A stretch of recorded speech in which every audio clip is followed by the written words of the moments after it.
السلام عليكم ورحمة الله. أعوذ بالله من الشيطان الرجيم. بسم الله الرحمن الرحيم. اللهم صل على محمد وآل محمد. صلوات على محمد وآل محمد.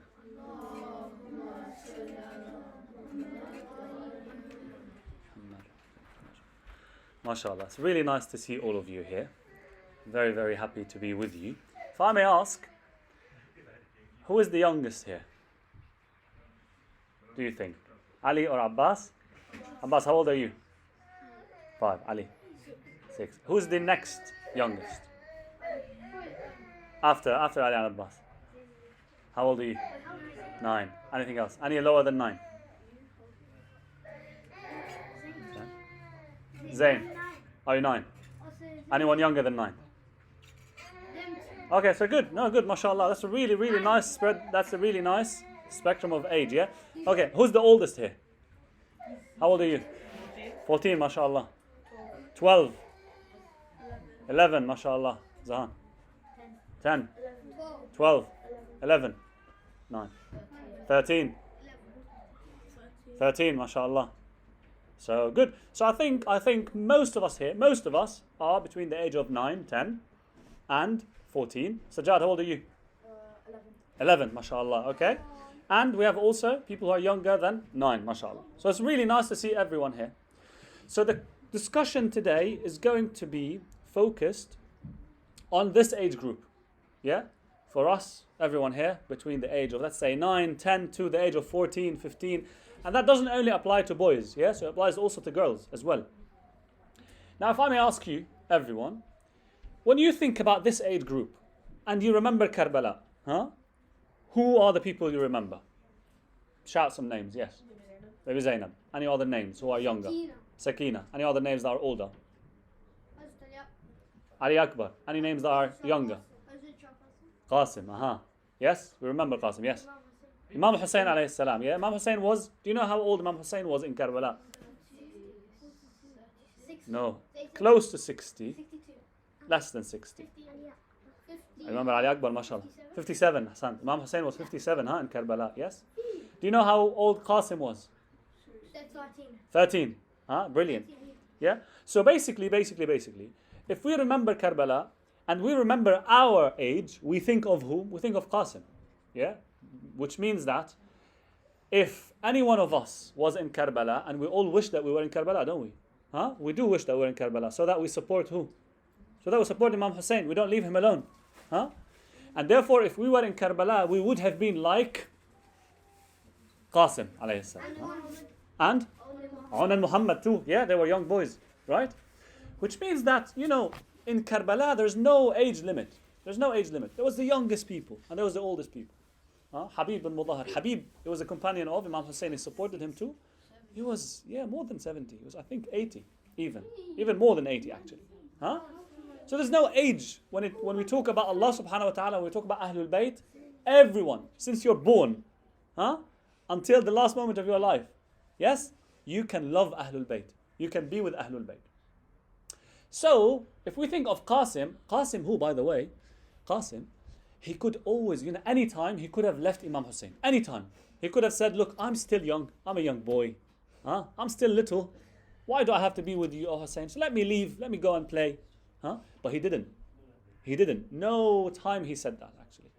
And Imam Hussein, he also told him, Qasim, tomorrow there'll be a battle. It'll be difficult. Are you sure you're up for this? What do you think about being with me and maybe dying with me? Did you know what Qasim said? He said, beautiful. He said, death with you is sweeter than honey. So what I'll talk about today is, how can we reach that stage? How can every one of us reach a stage where you would actually be with Imam al-Hussein? But today, it's not Imam Hussein who's our Imam. Who's our Imam? Imam Mahdi alayhi salam. How can we tell Imam al-Mahdi when he's with us, inshallah, when he comes, how can we tell him, oh Imam Mahdi, look, death with you is sweeter than honey. We love to be with you no matter what. How can we reach that stage? Assalamu alaikum. How are you? So how can we reach that stage, yeah? I'll ask you a question. What is the thing that you think about when you say that there is a girl or a boy who reached the age of 9, 10, 11, 12, 13? What is that age called? Huh? What's it called? No, no. What is it called? Huh? No, no. Anything, just say it, it's okay. You can say puberty, but in Islam, what do we call that age? Baligh. What else? Bulugh. Huh? You have wajib, you have things that are wajib, obligatory on you to do. Yeah? Have you heard of the word takleef? So takleef. Yes, so this is the age of takleef. Huh? Pain. Maybe, but maybe not. Challenge. I accept if you say challenge. Huh? Difficulty. Challenge. I wouldn't say difficulty even, yes. Huh? Taqleed. You'll have to do taqleed. Okay, so we agree that we are becoming baligh, or we will become inshallah soon baligh, right? Meaning that there is takleef. Takleef. Can anyone tell me what takleef is? What do you know about takleef or bulugh or takleef? What is takleef? Salman.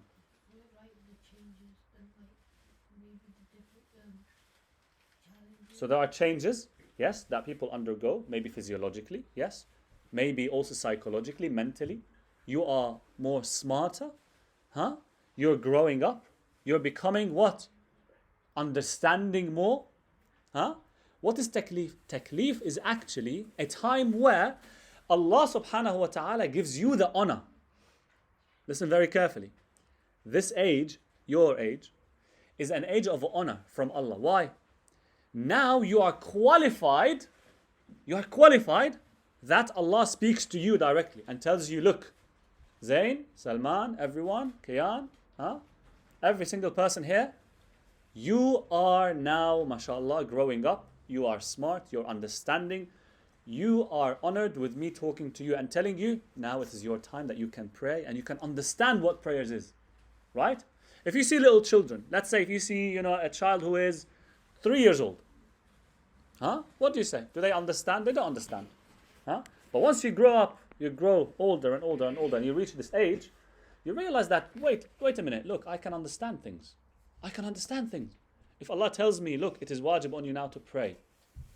Can you tell that to someone who is 4-year-old? No. Right? Because they might not understand what salat is, yeah? They might not understand it. But when you are at this age now, you understand what salat is. Allah is saying that, look, you are now at an age where you understand the responsibility. It's an age of responsibility. In this country, what is the age of legal responsibility? 18. Sometimes they say it's 20. Do you know what this means? It means that these people, they do not think about responsibility until they're 18 or 20. But if now from your age, you start thinking about responsibility, you start watching your behaviors, you start talking to people respectfully, you start thinking that this is not an age of puberty or teenage, meaning that I can do anything I want, I'm excused. No. This is an age of responsibility, meaning that it is this time that you actually start working on yourself. You start doing salat, you start understanding Quran. Allah is saying at this age, you are someone who is responsible, meaning that you are 8 years ahead of someone else. You are 8 years smarter, better, more knowledgeable than someone else who thinks that, look, until I'm 18, I will not do anything. I will just keep playing, from sunrise to sunset. There's no salat, there's no Quran, there's no connection with God, nothing. While you, someone like you started 8 years before. 8 years before. Do you know what that means? 8 years, that's a lot. That's a long time. Imagine 8 years, you are working on yourself. 8 years, some people go to the university and graduate as doctors. That's how much one can do in 8 years. You can become a doctor. You can become an engineer, an experienced professional in 8 years. You can become like Qasim or like Akbar. Who said Akbar? You said Akbar. Yes, you said Akbar. You can become like Akbar. Akbar, who was around the age of 20-something. Look at the stage that he reached. We remember him till this day. Why? Because he was at the age of responsibility earlier. So Allah subhanahu wa ta'ala, when He tells you, look, you are now baligh, It doesn't mean it's a difficult time, it's a not nice time, we can't play anymore. No, you can do all this, but you're now responsible. Meaning that we're expecting from you even more. So it's an honor from God. I'll give you an example. Let's say there is a king. There is a king in a big kingdom. A king who is good, who is famous, popular, loved by people. And that king wants someone to send a letter to the other kingdom. Next door. Yes? If that king chooses you, one of you, says, look, for example, Ammar, I want you to go and send this letter for me, to this next king. How would you feel, Ammar? Would you feel like, oh, what is this? Or would you feel, oh my God, that's such an honor. Such an honor that this king is trusting me with this responsibility. You'd feel special. You'd feel very, very special. And you would feel also you are like an adult. Someone trusts you. Because the king would not give the letter to someone who is 2, 3 years old, for example, or 4 years old. Because they might do mistakes. But now, you, in this age, you're someone who is trusted. This is how we should think about Allah subhanahu wa ta'ala and Takleef and Bulugh. It is an honor. Allah subhanahu wa ta'ala now gives you this honor that now you can stand on salat, you can stand on the prayer mat for salat, you can do siyam now. Because you are able to understand what this is. Okay, is this clear? Is it clear? Yeah? So this is what Bulugh and Takleef is. So, because, inshallah, you will all live for long, long time, tens of years. This is now the time where you start building for the next tens of years. This is now where you start. Qasim was actually starting to build himself at that time. Akbar, he started earlier when he was 10, 12, 13, maybe even earlier. The same thing with Imam Zainul Abidin. The same thing with everyone who was in Karbala. They were at the age of Takleef before, and they were responsible.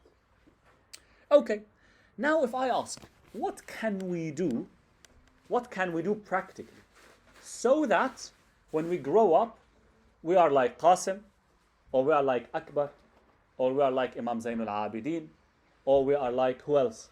What names did you say? Maybe Lady Zainab, alayha salam, Aun and Muhammad, Habib bin Mudahir, Zuhair ibn al-Qayn. These names who were supporting Imam al-Hussein. Yes? Sa'id al-Hanafi, John, Hur. How can we be like these people? Can you tell me now, what can we practically do? Muhammad al-Hafiyah was not in Karbala actually. Yes, he was the brother of Imam Hussein, but he did not join him in Karbala. He remained in Medina. Can anyone tell me what we can do? I want to hear your opinions. What can we do? Muslim bin Aqil, Ahsan. And? Muslim bin Awsaj, Ahsan. Yes, beautiful. So, what can we do so that we can become like these people? I want to hear your thoughts. Yes. Read Quran. Beautiful. Beautiful. Further study Islam. Further study Islam. Amazing. Further studying Islam. Learning. Understanding Quran. Not just reading Quran. Beautiful. Dua. Outstanding. MashaAllah. Do everything which is wajib to you to the best of your ability. Excellent. Did you hear that? Do the wajib to the best of your ability. Do every wajib at the best quality possible. Brilliant. Anything else? Have trust in Allah. Have trust in Allah. Tawakkul. Absolutely beautiful. I'll come and touch upon all these actually. Yes. Listen to lectures. Listen to lectures. So that's learning. That's learning too. You listen to talks. You listen to those who have knowledge because you want to learn. Yes. Namaz, salat. Praying salat. Louder, louder. On time. Did you hear that? Did you hear that? On time. Yes. Yes. Have trust in Allah, yourself, Imams, and all of these people. Beautiful. So have trust in Allah subhanahu wa ta'ala and have a connection with the Imams. Teaching like how the Imams used to. Teaching about the Imams. So their biography. Studying their life. Studying their life. Because they are our role models, isn't it? Studying their life helps us try to emulate them. Zain. Be learned. How do you do that? By learning more. Excellent. By learning more. Whenever there is an opportunity for you to learn, you go and take it. Whether it's attending lectures, going to the mosque. That's a very important one, by the way. Attending the mosque whenever there is an opportunity. Thursday night, there's Dua Kumail. We go to the mosque. We tell our parents, I want to go to the mosque, please. I love it. Huh? Beautiful. So that's how you learn too, spiritually. Yes. Following the life of the Imam. Following the life of the Imams. That's why you learn about the Imams, isn't it? Yes. Going to school. Going to school. That's an important one, because sometimes people miss this. They think, oh, we should not go to school. You should go to school. You should have the highest marks at school as well. Huh? That's what Imam Mahdi wants from us. And I'll touch upon all these, inshallah, in a minute. So you can go there, so you get good grades, you can earn money, Uh-huh. and go to Hajj. MashaAllah, that's a nice plan. I like this plan, actually. You And plan to give go to Hajj. charity. You give charity and you plan from now to go to Hajj. Huh? You start saving. Yes. Excellent.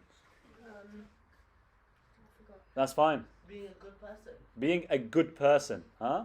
Working on yourself. Purifying yourself. I'll mention that in a minute as well. Anything else, Zahan? Have a? Have a niyyah. What niyyah do you want to have? Good niyyah. Huh? Ahsan. You know, have a good intention. When you want to do anything, make your intention to be for the sake of whom? Allah. Is it people? For the sake of my neighbor seeing me? For the sake of my parents seeing me, but not for God? For the sake of then?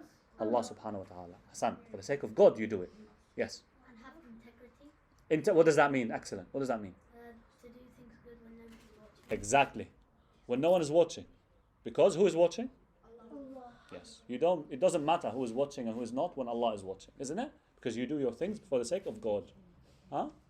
Wonderful. So, I will touch upon all the points that you mentioned. Right? So, number one, everything that you mentioned, do you know what it helps us with? Have a relationship with who? Ahsant. It helps us have a connection with God. The most important thing we should think about, so that we become like these people who were with Imam al-Hussein, so that when Imam al-Mahdi, inshallah, arrives and he reappears because of us, because he sees that all of you are ready, and then he comes and he says, I am ready because you prepared yourselves. The first thing you can do is have a strong connection with God. You know, sometimes people, if you think about, let's say, society that is corrupt, that has a lot of corruption, that has, I don't know, crimes and people not observing, they're not really nice people, for example, they have bad values, things like that.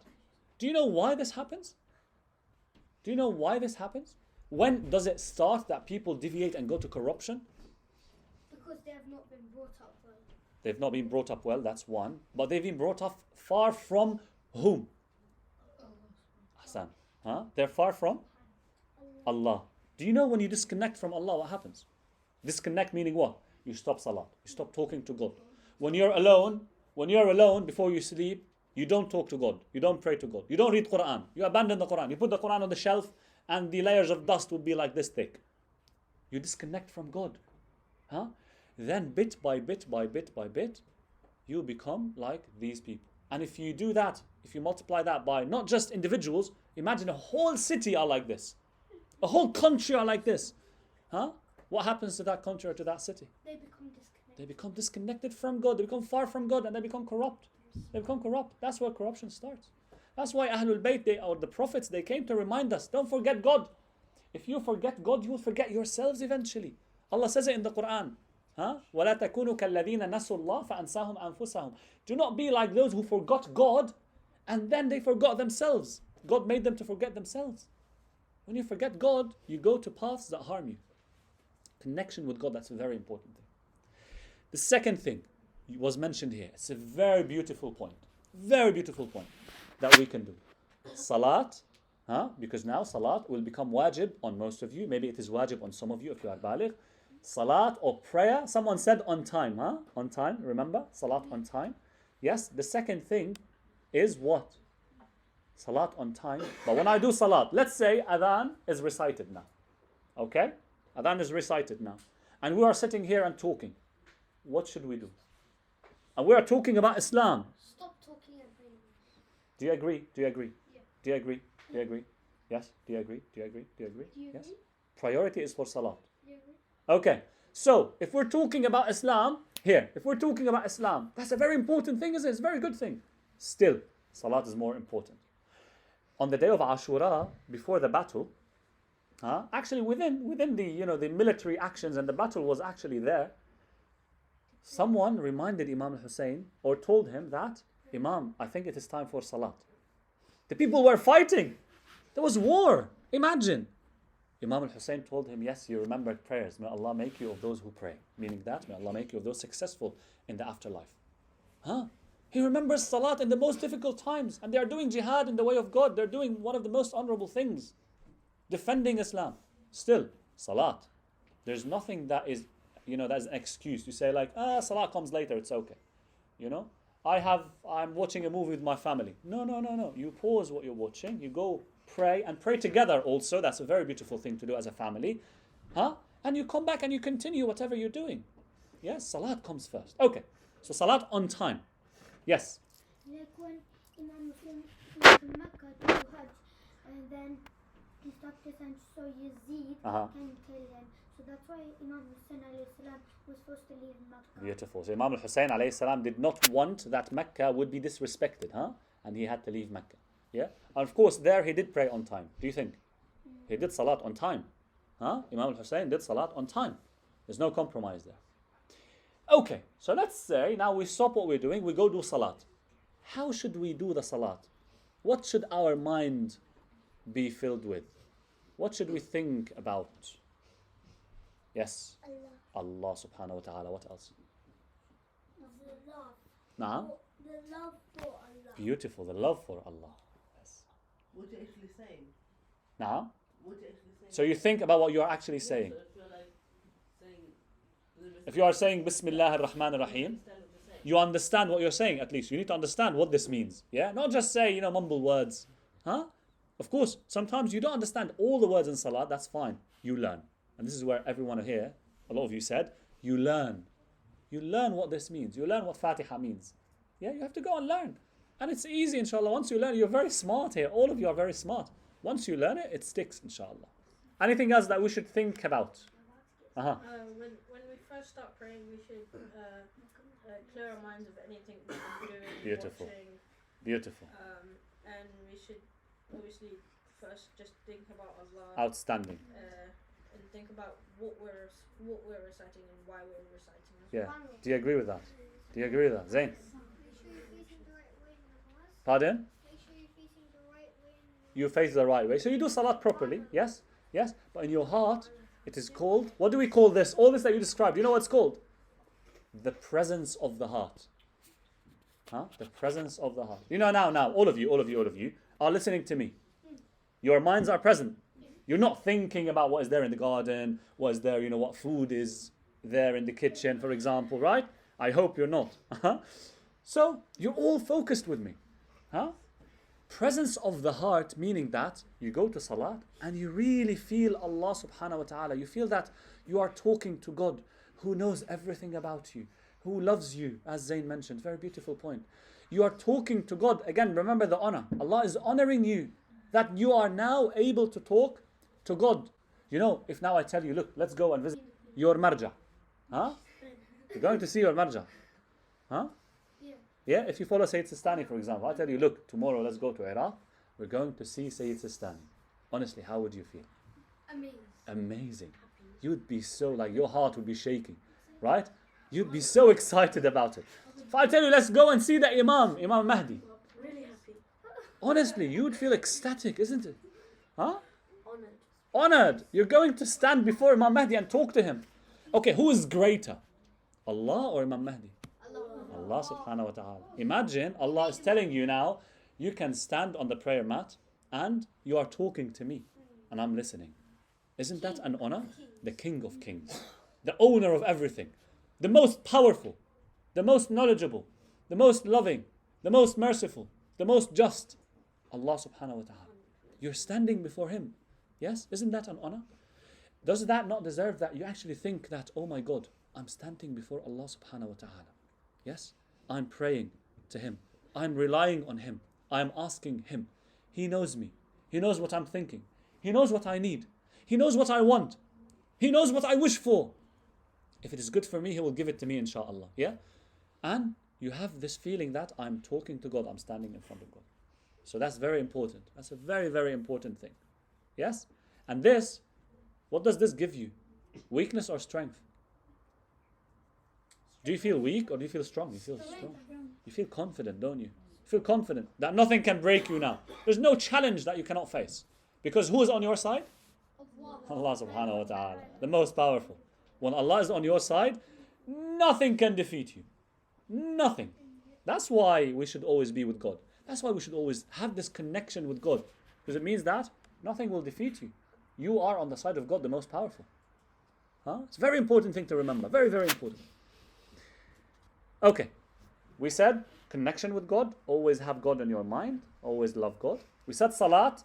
Salat what? On time and with the presence of the heart. Okay. Number 3. Who said Quran? Who said Quran? Quran. Yes? Yes? Reciting Quran. And understanding Quran. I'll tell you a beautiful hadith from one of our imams.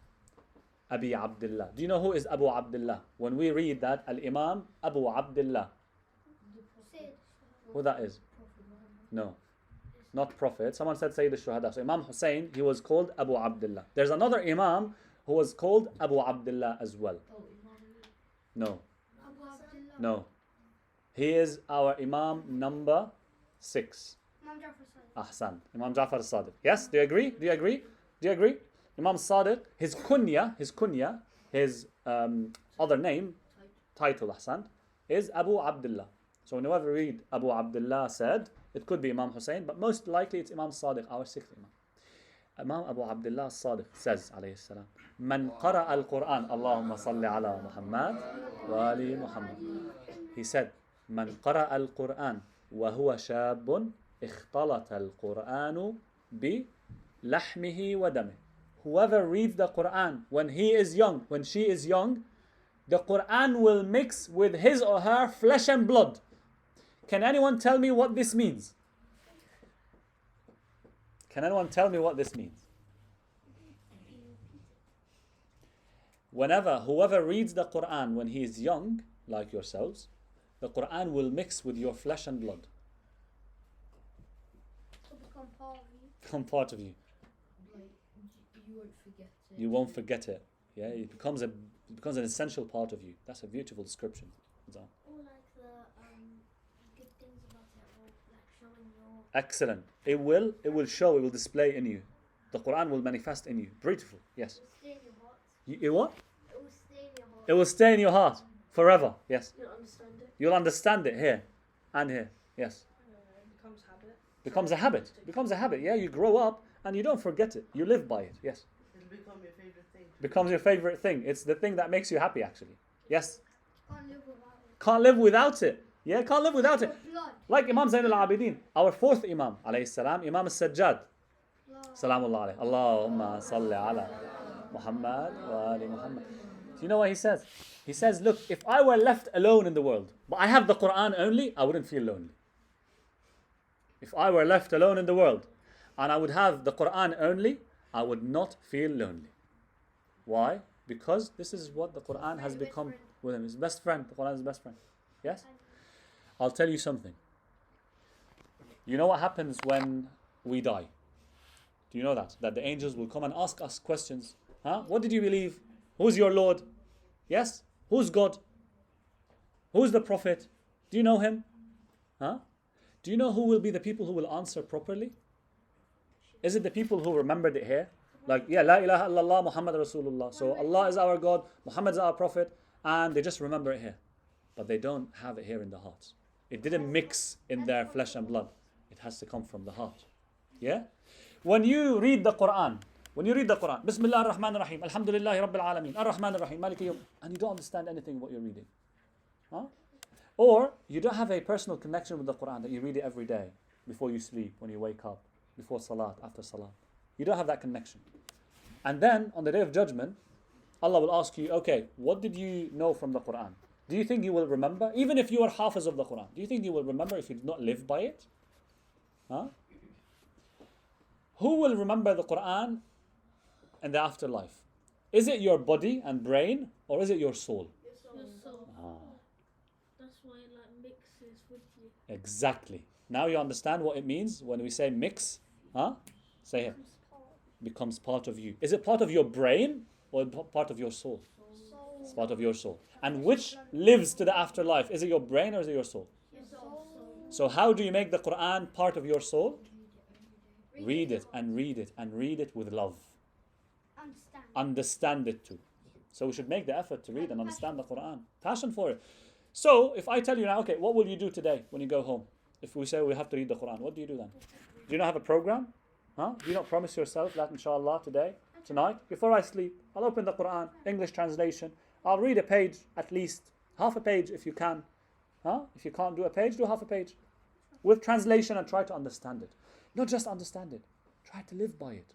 When Allah says, Allah subhanahu wa ta'ala has obligated on you to worship none but Him, and that you be kind to your parents. What do you do then when you read this? Do you read it here or do you read it here? Here. Yes, it means that you go to your parents, huh? And you respect them and you appreciate what they did for you and you say thank you. Even though sometimes some of us may take it for granted. They say, well, okay, my mom and dad, it's their job to cook food for me. Oh, really? Do you think so? Do you think you should not thank them and appreciate and reciprocate back? Because Allah said in the Quran, be kind to them. Even if they were, sometimes, there were some people in history, their parents were bad. Allah told those people, look, even if they're bad, even if they tell you, go and do sin or do shirk with God, and that's a big sin, huh? Don't disrespect them. Be kind to them. Still be kind to them. Yeah, so that's the difference between reading the Quran just here and reading the Quran with here. It means that whatever you read, you take it seriously. You take it seriously, you go implement it. Huh? The stories in the Quran, learn lessons from the stories of the Quran. They're so beautiful stories. Does anyone know any of the very beautiful stories of the Quran? In the Quran? Prophet Musa, very beautiful story. The one, and the one about the elephants and the birds and the rocks. So the story of the elephants who came to attack the Kaaba. Yes? Beautiful. The fig and the olive. Huh? The fig. What's with that? Sorry, A story. So this is something mentioned in the Quran, you're right. But there are stories, like the story of Prophet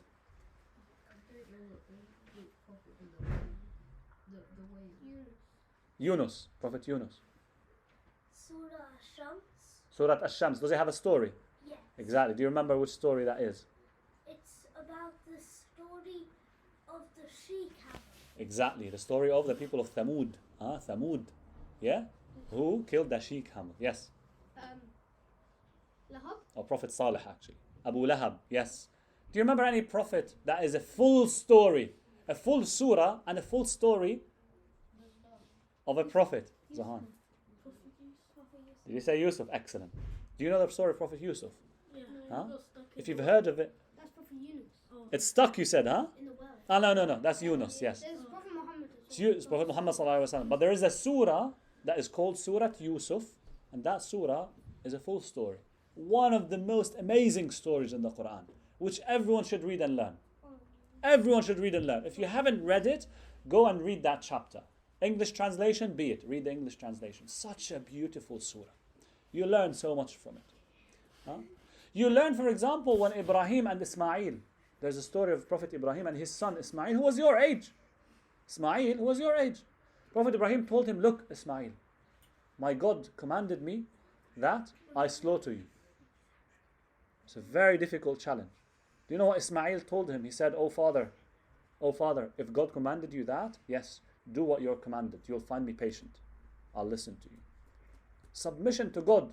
This person who was your age, he had God in his heart so much that he trusts God. He trusts the command of God, whatever it is. Very difficult. He said, yes, do what you're commanded. Yes. He also threw stones at Shaitan. Yes, that's Prophet Ibrahim. Yeah. So, learn from the stories of the Quran. Yes? Clear, inshallah?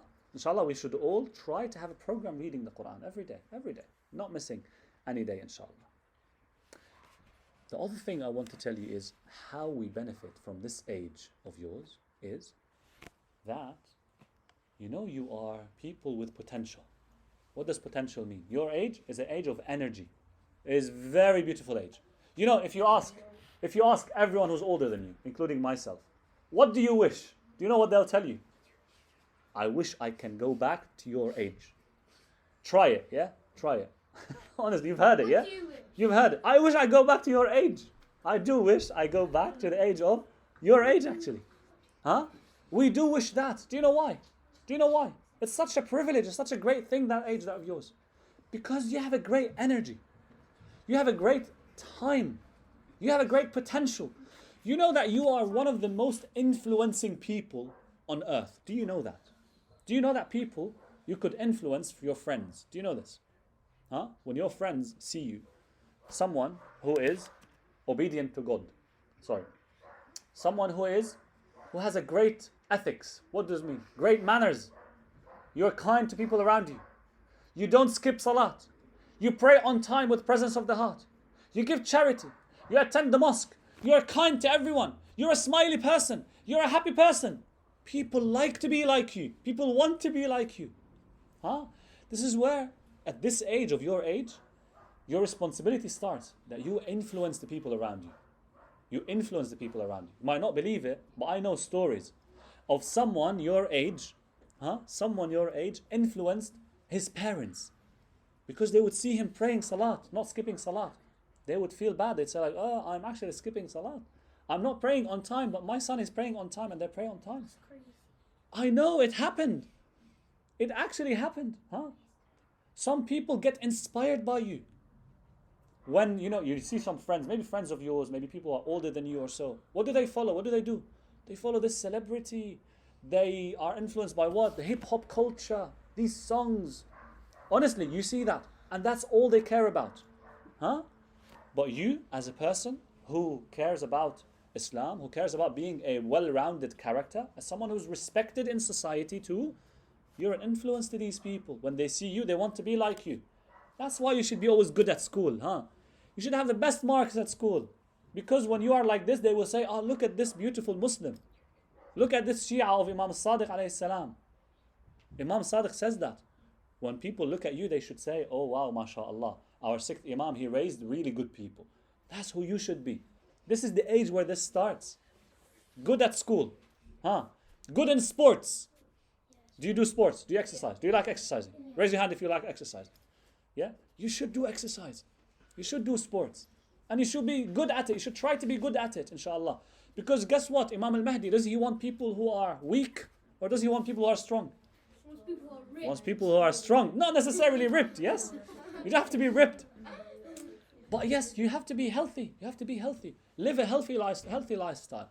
Don't, overeat, for example. Don't overeat sugar, chocolate, cakes. Just have it in moderation. Yeah? Honestly, have it. Because some people, when they see cakes, they just can't help it. Just can't control themselves. Yeah? Imam alayhi salam wants people who can control themselves. Yes, you can control what you eat. Eat delicious food, that's fine, but in moderation. Okay? So, you are people who are influencers. Remember that. Remember that. Yes, everyone listening also upstairs, remember. You are influencers in the right direction. Because there's so many influencers out there in the what? In the wrong direction. So many. And inshallah, none of us are like this. We should be of the opposite direction. We should be like the prophets. You know what the prophets did? The prophets, Allah sent them so that they remind people. People would guide them. People would be going in the wrong direction. The prophets would come and say, no, come this way. This is the right direction. This is the direction of God. This is how we should be. Inshallah, you all are on the path of the prophets alayhim as-salam. So, I said, have a healthy body. Exercise. Exercise. When Qasim was with Imam Hussein alayhi salam, he was healthy, wasn't he? Otherwise, he wouldn't be able to fight. So live healthy. Have a healthy body. Exercise. Do that. But do we look after only our body, by the way? What are you made of? Let me ask you. What are you made of? What are you made of? A body is one part of you. What else? Huh? That's your body. That's your body, your physical body. What do you also have?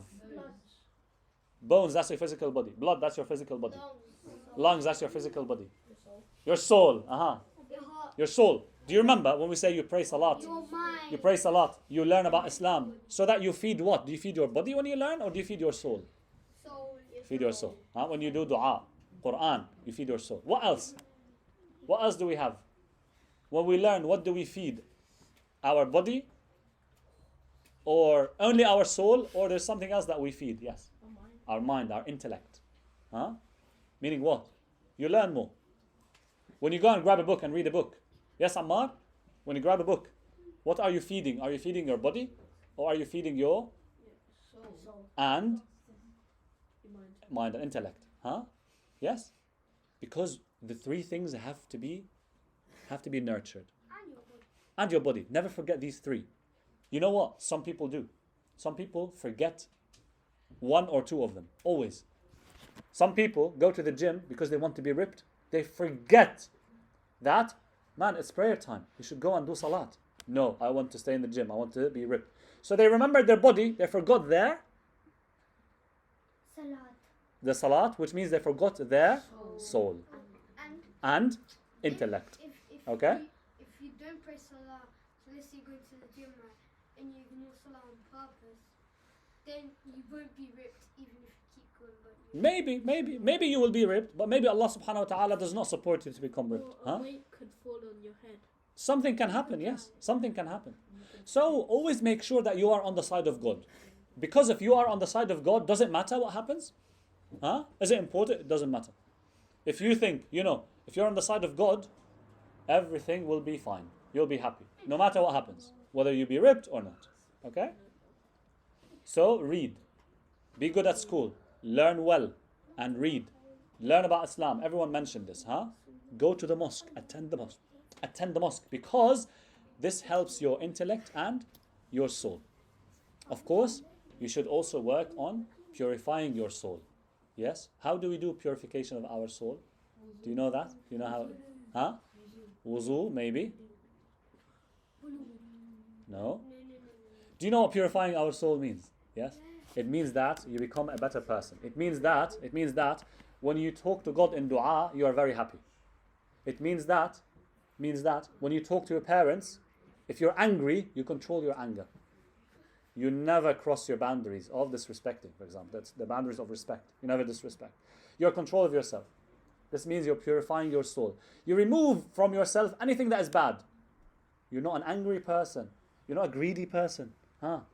Yes? You make sure you're not angry or greedy or miserly what is that? or moody. Miserly meaning that you don't like to give charity. You like to keep everything for yourself. You don't like to share with your sibling, for example. You say, no, this is mine. I can't have my brother have this. Or I can't lend this toy to my sibling. No. You should be generous. You should be generous with everything that you have. Ahlul Bayt were like this. Ahlul Bayt were rich, by the way. Do you know that? Do you think Ahlul Bayt were poor or do you think they were rich? But do you know their life? But did they have mansions? There were no mansions in that time. Did they have castles or palaces? They were average people. They were rich in knowledge. They were rich with knowledge. They were rich in soul, but also they were rich in money. Do you know that? But they were helping whom? Huh? People. Did you hear that? Did they keep the money for themselves? No, they were normal people. They were normal people. They would, if someone goes to the house, look, I'll ask you a question. If you go to the house of any imam, what would you find? Gold. Quran. Charity box. Gold, do you think? Plasma. Charity box, maybe. Prayer mat. What else? Ceiling. Turbo. A ceiling, yes, maybe. Turba for sujood. What else? Floor. A floor. Tasbih. Huh? Tasbih, maybe. Candle. Huh? Would you find any decorations or gold or silver or like silver cutlery or fancy things or fancy furniture? Not even furniture. Do you know that? They were rich, but they would buy to themselves just what they need, nothing more. Even a carpet. There are narrations that say, when they went to Imam, our 10th Imam, Imam al-Hadi alayhi salam, Allahumma salli ala Muhammad wa ali Muhammad. When the governor wanted to arrest Imam al-Hadi, the police went in, and they found nothing. Imam was sitting on the floor, on the stones, reading Quran. Do you know that? Arrest him for what? Huh? Arrest him for what? Because they believed that he was not approving of their authority, and they were a corrupt government, and he was not approving. They would arrest him. They want to arrest him. Yes? They did not find anything in the house. Although the imams, they would have money collected, what would they do with this money? Give to charity. Yes, they would not keep it to themselves. They would manage the affairs of the ummah with it. Someone in need, they would give it. Someone, there's some challenge somewhere, they would give it in the right place. They would not keep things for themselves because they are connected with God, not with anything material. Huh? Remember that. That's a very, very important point to remember. Yes. So they're not connected with anything materialistic. Uh-huh. But then he's also saying, there's also the hadith that say that to spend on yourself. Yes. So how does that work? Yes, you spend on yourself, not by indulging yourself. Indulging in, like, let's say, things that would make you corrupt, for example. If you need something, you get it. You need clothes, you get clothes. But sometimes you have people who say, oh my God, I really like this pair of shoes. And it's expensive, they're expensive. Why do they like them? Oh, it's this brand. Oh, seriously? Is it because it's this brand you're willing to spend that much money just because it's this brand? Huh? You need shoes, brilliant. Get your shoes that you need. Get a pair of shoes that would help you, support you, would help you be like a good Muslim, right? Walk in the streets with dignity, with respect. Get good clothes. But is it that you want to spend money, that much money, because it is this brand? Huh? Muslims don't live this lifestyle. Our Imams did not live this lifestyle, actually. They would buy things they would need. When you don't need it, huh? And this is, remember this. That's why sometimes your parents, if you want something, they tell you, no, that's not the thing that's right for you. Although you want it so much, but they tell you, no, I don't think this is right for you. Because, you know what? You know why? Because you don't need it. You think you need it. You think you want it. It might harm you. Huh? Remember that. Remember that. Yes? Of course, you should buy the things that you need. You should, inshallah, have fun. If you want to go and play football and have, pay towards something, yes, that's fine. You pay towards the things that help you. You don't pay towards the things that have no benefit to you. They bring you no benefit. So this is something, because now you're at the age of responsibility, that's how we should think. We're not 4-year-olds anymore. We're not 8-year-olds anymore. We're beyond that. And that means something. And that means that you're now more responsible. Okay? So, I hope that was clear. This is what I wanted to discuss with all of you. Inshallah, mashallah, you're all smart. You're all, great. I was really surprised by all of your answers, because your answers covered what I wanted to talk about today. So, one of those people who did all this, who worked on himself so much, with reading Quran, with Salat, with understanding Deen, Islam, right, was Imam Zainul Abidin, our fourth Imam, isn't it? Imam Zainul Abidin, he was in Karbala. And you know that. What was he in Karbala? How was his situation? He was ill. He was ill. Do you remember that? Very. He was very ill. He couldn't fight. Very, Yes? Very, Yes. Imam Zainul Abidin, he was very ill and he couldn't fight. And therefore they spared him. They did not kill him. Huh? And Imam Zainul Abidin alayhi salam, for 34 years. No, that's Imam Hassan. For 34 years, Imam Zainul Abidin, after Karbala, he lived 34 years. And it is said that Imam Zainul Abidin, alayhi salam, Imam Sajjad, he would cry all the time. He would be crying. Yes? Whenever there is food presented to him, he would cry over Imam Hussein. He would remember Imam Hussein. Whenever any drink would be offered to him, water, he would remember the thirst of Imam Hussein, alayhi salam, and he would cry. Imam Sajjad, alayhi salam, in many opportunities, when he would be walking in the streets, when he walked by a butcher, he would ask that butcher, did you let this sheep drink water? Did you offer water? Did you offer water to this sheep? And he would say, yes, O Imam. Imam Zainul Abidin would reply, but my father Hussein died thirsty. No one offered him water. He would remind people of the tragedy of Imam al-Hussein alayhi salam. He would always remember this tragedy, always remind people of this tragedy. It was a very, very difficult thing that Imam al-Hussein had to undergo. Imam Zainul Abidin, Imam Sajjad, our fourth Imam, he was the reason that we know everything about Karbala today. He was the reason that we love Imam al-Hussein so much today. And we live by his, model so much until this day. Imam Zainul Abidin, alayhi salam, Imam Sajjad, he did everything he could, such that the memory of Imam al-Hussein remains with us. Such that we could feel really that we really hope that we were with Imam al-Hussein alayhi salam. There's a hadith from Imam Sajjad alayhi salam. It's a very beautiful hadith. That hadith says, return back the trusts. If someone leaves a trust with you, always make sure you return it back. Yes, you take care of it. So be trustworthy. Imam continues, he says, by the Lord who sent Muhammad as a prophet with righteousness, if the killer of my father Hussein bin Ali entrusted me with the sword with which he killed him, I would keep that trust. I would return that trust to him. So even when Imam Sajjad is teaching us about ethics, he's reminding us of the tragedy of Imam al-Hussein. He would remind us that Imam al-Hussein was killed in this way. Yes?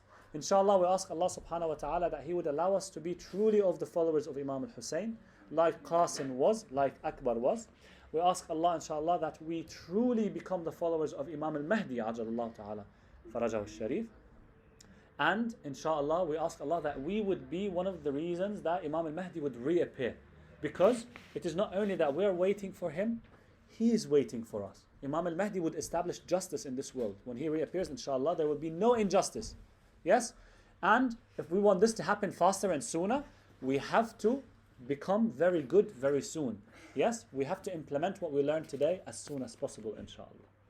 So thank you very much for your listening and for your patience. I really admire all of you. MashaAllah. May Allah bless you. And I ask Allah, inshallah, that He may group me on the Day of Judgment with all of you. Inshallah, you all be successful and you all remember me in your du'as and you remember me on the Day of Judgment, inshallah. Please recite salawat ala Muhammad wa ali Muhammad.